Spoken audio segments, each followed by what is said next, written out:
Nigeria's economy is highly dependent on the oil and gas sector. Although the sector accounts for about 10% of GDP, at that time it represented up to 94% of export earnings and 62% of government revenues, both at the federal as well as state levels. Foreign exchange reserves declined from 32 billion in January 2015 to 25 billion in November 2016. And this is from a high of 53 billion, which the country had attained in the year 2008.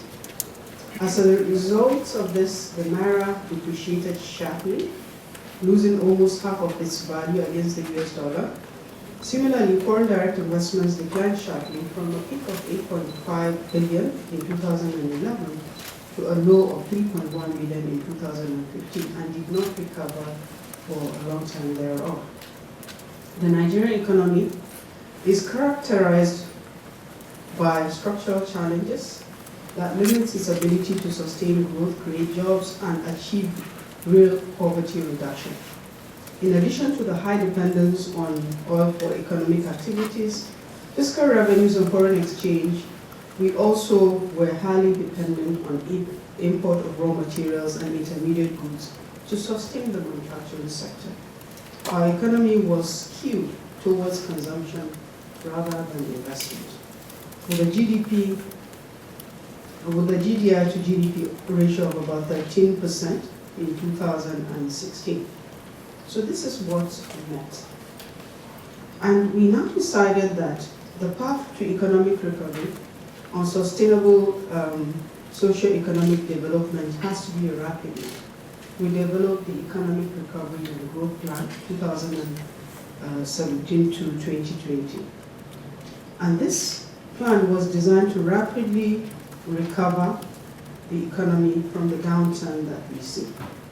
Nigeria at that time was in dire need of a plan, not just a development plan, but a plan that corrects the lapses that have been the foundation of a buoyant and fiscal, that will need to be put in place to have a buoyant and fiscal system for the country. The system we have built on domestic revenues that stems proportionately from a well-diversified economy that is driven by thriving formal and as well as formalized as well as a private sector.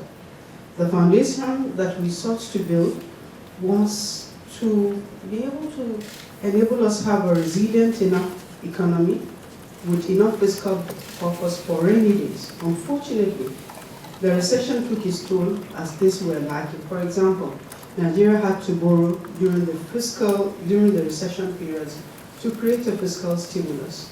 But this we did by a plan. We planned to borrow to create fiscal stimulus, to inject funds into the economy in the productive sector as well as in infrastructure. And this we did, and this was how we were able to successfully, very quickly, within 5 quarters, pull the country out of recession. But of course, borrowing has its flip side, because it meant now that we have a higher debt service to revenue ratio, which we're trying to cope with by increasing revenue.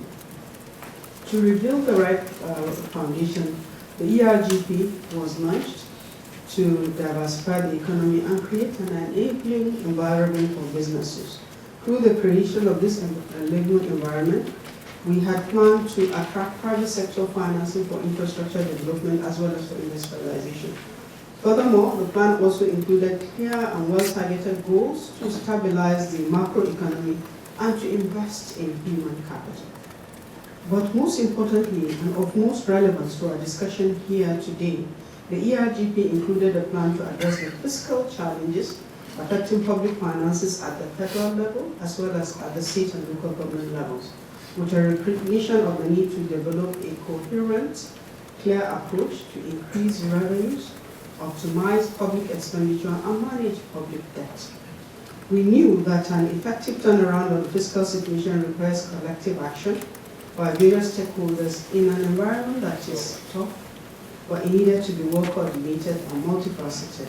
The reforms we put in place succeeded because it was done collectively. Therefore, other tiers of government were included in these reforms.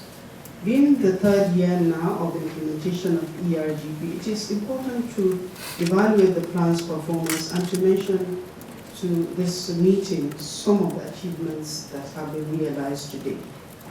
So amidst this highly constrained fiscal space that we face, I'm pleased to inform you that the Nigerian economy has so far recorded 9 consecutive quarters of GDP growth, with an annual growth increase from 0.82% in 2017 to 1.93% in 2018 and to 2.02% by half year of 2019. The continuous recovery reflects economy's resilience and gives credence to the effectiveness of the ERGP.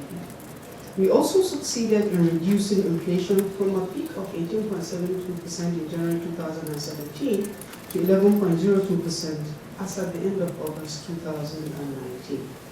This was achieved through effective fiscal and monetary policy coordination, exchange rate stability, and sensible management of our foreign exchange reserves.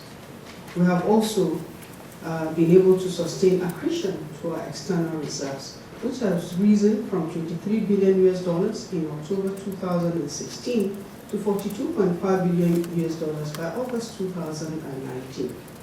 This increase is largely due to favorable prices of crude oil prices in the international market, but also due to minimal disruption of crude oil production given the stable security situation in our Niger Delta region, and also the reduction in input, which was largely achieved due to import substitution drive, especially in key commodities.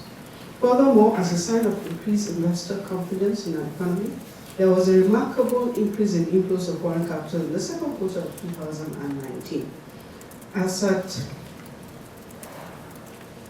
at half year of 2018, FDIs was $12 billion, and this has grown to $14 billion in the first half of 2019. On revenue performance, we have recorded year-on-year improvement in both revenue outturns as well as the GDP ratio. Our revenue outturn as at December 2019 was 55%, while it was 58% in half year 2019. Our revenue to GDP ratio, on the other hand, is 8%, and at the end of by the middle of half year 2019, while it was 5% as at December 2017.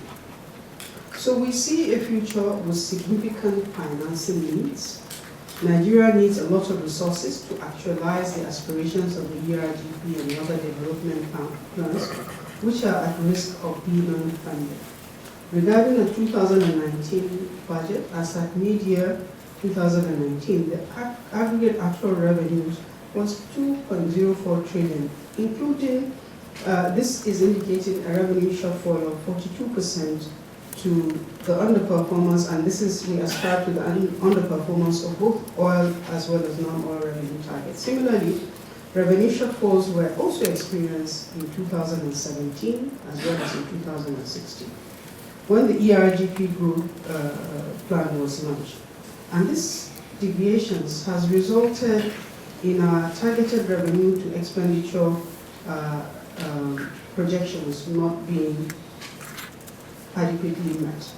The infrastructure master plan, which has been developed a few years back, requires that we need up to $3 trillion over 30 years to sufficiently address our infrastructure deficit. To achieve all of this, we need fiscal sufficiency, we need buoyancy, which must come through domestic revenues for it to be sustainable. The status quo on revenue mobilization has to be improved. We currently have a pervasive revenue generation problem that must change to successfully finance our development needs. Speaking to facts, our current revenue to GDP ratio of 8% is suboptimal, and in comparison to oil revenue of other countries that are similar to ours. This performance attests to the reality of the inadequacy in the efficiency of our tax collections. Nigeria, when compared to our peers, show that we have been lagging behind in most revenue streams, including VAT, as well as excise revenues. We are also far below our comparator countries. So also, we have to now develop incentives to ensure that the fiscal space that is constrained improves. And we're trying to do this by being able to stimulate growth in our industries and to reduce hardship for the poor and the vulnerable. The key question we're seeking to answer on a daily basis is, why do we keep performing poorly? And we do need to address things differently from the way we have done things in the past. Simply put, we have very low effective tax rates. We have tax laws that are archaic and we're seeking to change them. We have to evolve in the market, which provides a turnaround blueprint and a mechanism that brings together revenue-generating entities to review implementation progress. The SRGI is built on 3 thematic areas. One is achieving sustainability in revenue generation. The second is identifying new and enforcing existing revenue streams. And the third is achieving cohesion through people and tools. This initiative includes some cross-cutting enablers, which include data and technology, performance management, as well as review of enabling laws and regulations. Although the SRGI contained a robust set of initiatives that was cascaded down to programs and portfolios to various revenue-generating agencies, we realized that it also lacks the opportunity sizing of the incremental revenues at the close of the last administration. So currently we are working on being able to size the opportunity as well as cascade the revenue performance expectations right down to portfolio agencies and down to each initiative. This time around, there will be performance targets, and the President has set the pace by already given performance targets to ministers, so we are committed to specific targets, and we're expected to now cascade the targets to heads of agencies, especially to revenue-generating agencies. We're in the process now of rejigging the SRGI, so we will, in the next couple of weeks, have SRGI 2.0 with a change in lens. The SRGI, the rejigged SRGI, will be informed largely by data, so that we're able to better allocate resources and focus on the highest impact initiatives. In tune with the 4th Industrial Revolution, we're planning to use technology-led platforms. For example, in a bid to leverage big data in our public sector domain, we launched Project Lighthouse, and this Project Lighthouse will be centrally driven by the Ministry of Finance, Budget and Planning to provide intelligence to the Inland Revenue Service, to the state tax authorities, and to other revenue collecting agencies. On the customs front, we're in the process of developing our national single window, and the customs is using blockchain technology to improve its revenue collection efforts. On tax laws, we have just submitted a finance bill along with our 2020 budget proposal to the Parliament for consideration and passage into law. This finance bill has strategic objectives in terms of achieving incremental but necessary changes to our fiscal laws. And these objectives include promoting fiscal equity by mitigating any instances of regressive taxation, reducing domestic tax laws to align with global best practice, introducing tax incentives for investments in infrastructure as well as capital markets, supporting micro, small, and medium enterprises in line with our ease of doing business reforms. And then fifthly, raising revenues for government. We realize that while it is important for us to raise revenues, it is even more important for us to ensure that the business environment is better, that businesses are able to grow their productivity, because that is what will ensure our revenues in the future. The draft finance bill proposes an increase in VAT from 5% to 7.5%. As such, the 2020 appropriation bill is based on this new VAT rate. The additional revenues will be used to fund health, education, as well as infrastructure programs at the state and the local government levels. Additionally, our proposal to raise the VAT threshold to 25% per annual turnover. We didn't have any minimum threshold before, so this will make it easier for small businesses to be able to comply. The VAT reform is to improve Nigeria's VAT as a share of GDP from a low of 1% that we have right now, from a low of 0.8% that we have right now, to 5% to bring ourselves at par with our competitors. The inefficiency in the VAT collection system is also being addressed, and we are tackling this by improving tax administration and also making it easier for tax entities to comply. The Ministry of Finance, Budget and Planning will also closely coordinate its fiscal policies with that of the Central Bank of Nigeria. The CBN is currently deploying tight monetary policy stance to ensure that appropriate outcomes are achieved in terms of growth, consumption, as well as inflation. Any residual impact on inflation, which is anticipated, will be insignificant, and it's projected to rapidly normalize given the downward trajectory of inflation, which has declined from 17.6% in June 2017 to 11.3% in 11.02% in August 2019. Furthermore, the increased funds available from VAT will increase facilitation in forms of expansion of social assistance programs, which we have already been deploying.